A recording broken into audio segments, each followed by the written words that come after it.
Allez, bonjour à tous, c'est Guillaume. On se retrouve dans cette nouvelle vidéo de Focus Carrosserie et donc aujourd'hui on va faire le dépolissage et lustrage. Donc avant de commencer, je vous montre l'état de la carrosserie après vernis. Donc en effet ça brille, mais je vais zoomer un petit peu et je vais vous montrer qu'il y a également des petits grains. En fin de compte, c'est un effet naturel dû au vernis. Et en fin de compte, vous allez voir que sur les côtés là, vous avez une légère peau d'orange, donc c'est-à-dire que le vernis va créer des creux et des bosses, donc bien sûr à un niveau assez léger, et donc on va rectifier ça. Donc je vais utiliser du papier à poncer en version 3000, 6000 et 8000.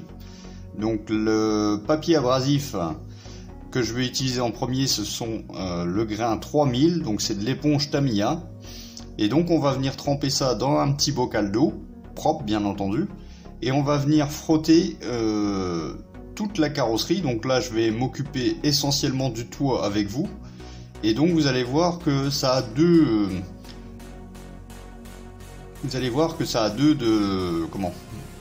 choses, deux effets en fin de compte. Voilà, je cherchais mes mots.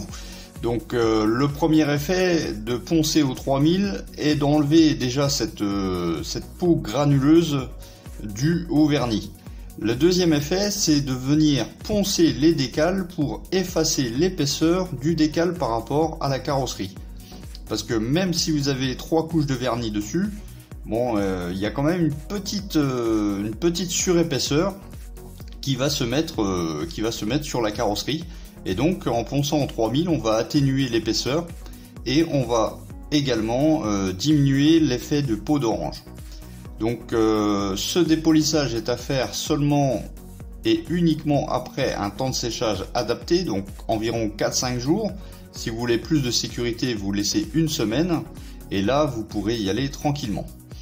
Donc étant donné que la carrosserie est vernie et a été bien sec à cœur, hein, il va falloir frotter, mais attention tout de même aux arêtes, car les arêtes reçoivent la même couche de vernis mais sont plus faciles à pénétrer, donc c'est-à-dire que vous risquez, surtout au grain 3000, de traverser le vernis et d'attaquer votre peinture. Donc il faut y aller vraiment tout doucement, il ne faut pas appuyer sur l'éponge, il faut venir poncer mais vraiment très délicatement. Donc le résultat après le ponçage du 3000, vous voyez que ça brille moins, on a enlevé l'aspect brillant du vernis.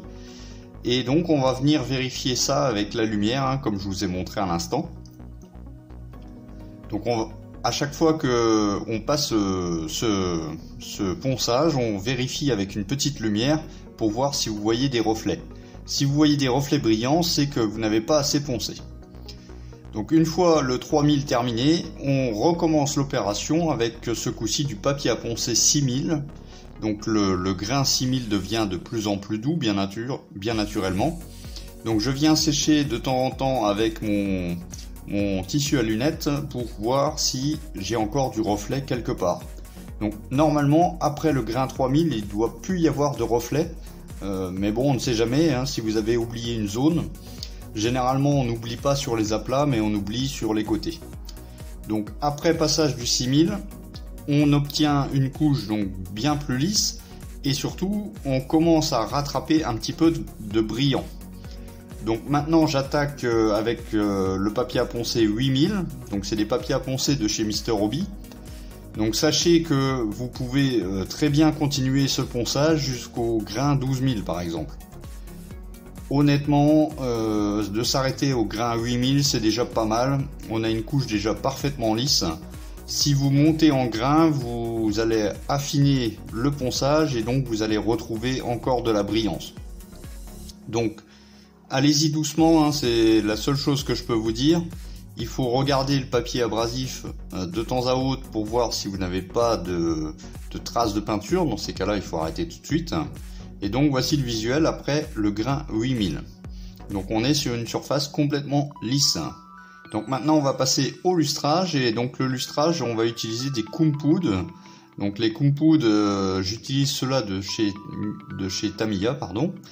Et donc je vais venir les appliquer déjà avec un petit coton-tige. Donc c'est pas la peine d'en mettre 3 tonnes, hein. Vous mettez des petits points par-ci par-là, et donc on va venir dans un premier temps frotter avec le coton-tige, et en fait le Kunput va nous servir à récupérer la brillance qu'on a perdue pendant la phase de ponçage. Donc là encore, c'est le premier grain, donc il est assez costaud, donc il faut y aller tout doucement, et surtout ne pas l'oublier dans les zones, dans les arêtes, dans les coins, les choses comme ça.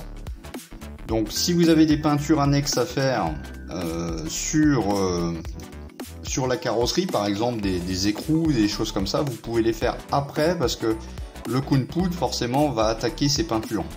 Et donc là on va faire très attention par rapport à la peinture de l'entourage de fenêtre qui n'a pas été vernie. Vous pouvez le vernir bien entendu, mais généralement on ne le fait pas, donc faites attention, ne pas appliquer de Kunput sur ces zones.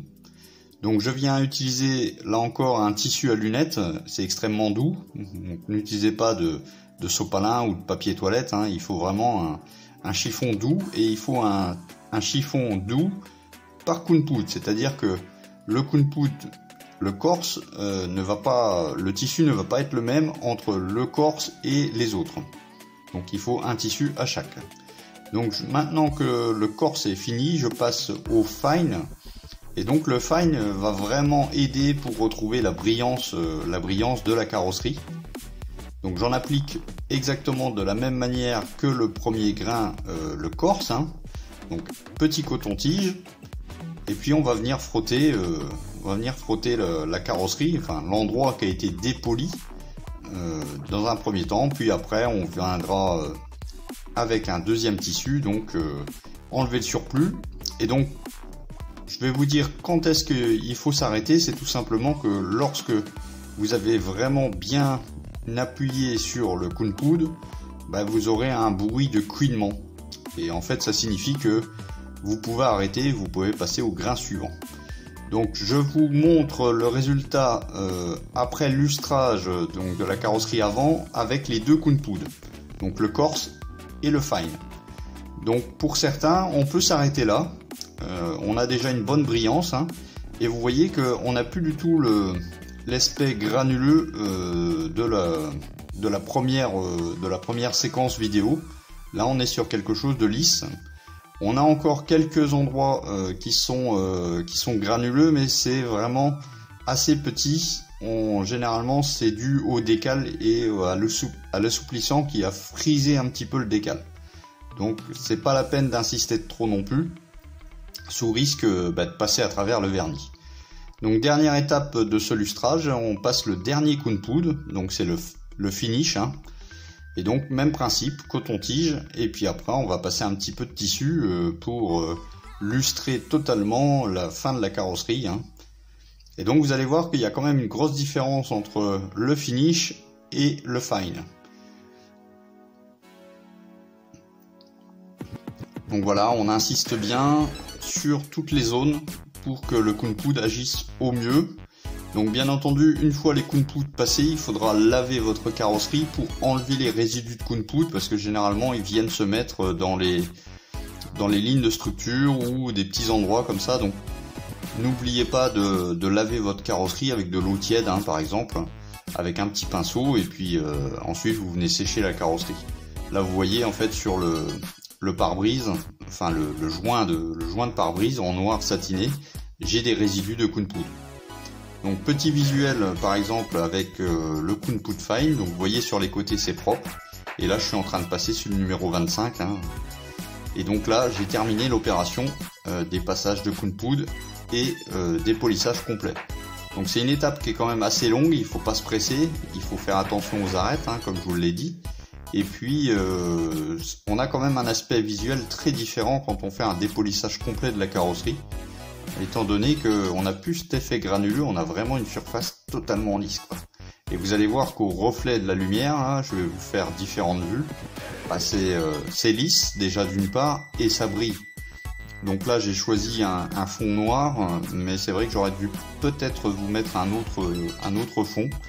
Mais bon, vous allez voir que les reflets sont là, hein. Avec la lumière, vous voyez, on voit bien les reflets de lumière.